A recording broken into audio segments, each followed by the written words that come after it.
Why animals should be granted sentience.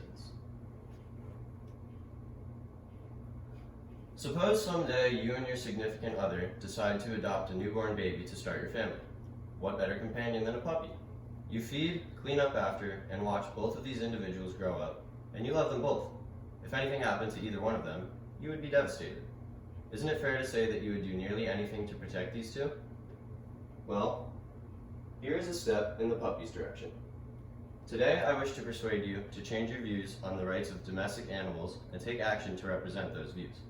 After listening, you will hopefully consider carrying out better treatment of domestic animals in general.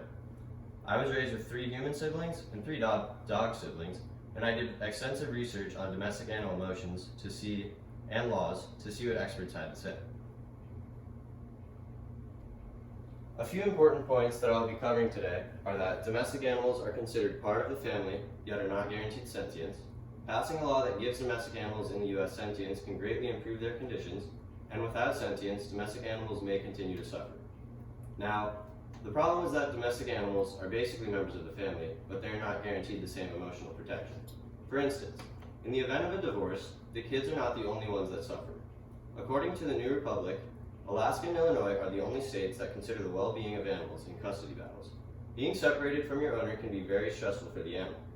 Illinois State Senator Linda Holmes remarked, "It sort of starts treating your animal more like children.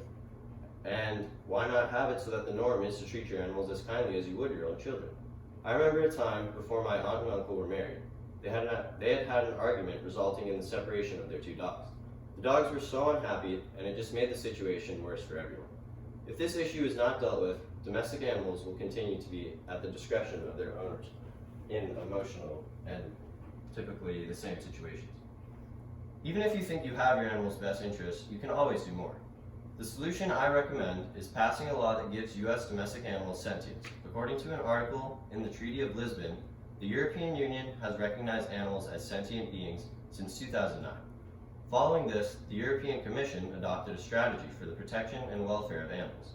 With this strategy, more than 2,000 veterinarians received training in order to ensure that animals are not subjected to maltreatment, abuse, pain, or suffering.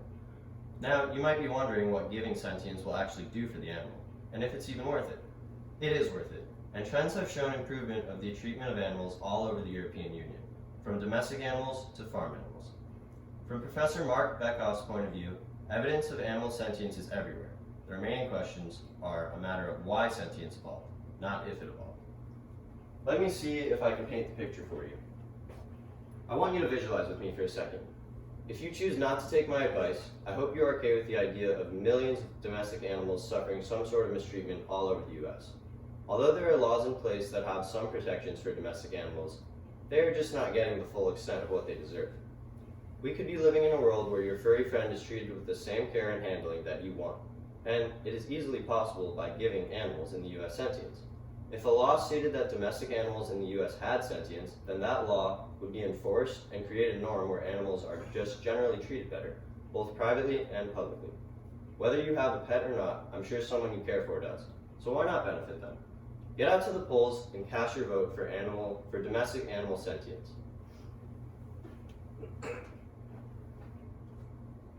In review of the policy change I went over today, animals are part of the family, yet not sentient. Passing a law that gives domestic animals in the U.S. sentience would improve their conditions, and without animal sentience, domestic animals may continue to suffer. By now you should know that I care a lot about animals, and it's okay if you don't care as much. But that should not stop you from making a difference in the lives of animals with emotions like you. I leave you with this quote from James M. Jasper's journal.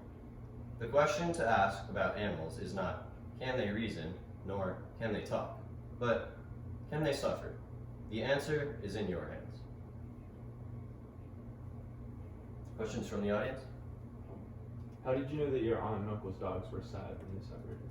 So at first you couldn't see any big changes right away, but over time the dogs stopped eating, they were stopping playing, they weren't really respecting their owners by leaving little messes throughout the house, and you could just tell that there was a lot of discomfort going on there.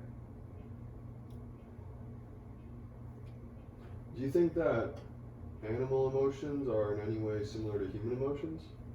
I personally would say yes, as well as a lot of other researchers have shown in their research, because animals exhibit similar emotions to animals like empathy, jealousy for other dogs that might be playing, they want your attention. They definitely have sadness, because there have been many studies in cases where owners have passed away and the animal has shown and exhibited a very distressful amount of attitude and energy towards the situation. So I would say yes.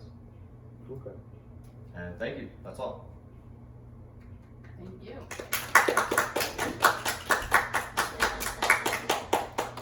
You missed the show. Oh, I heard it.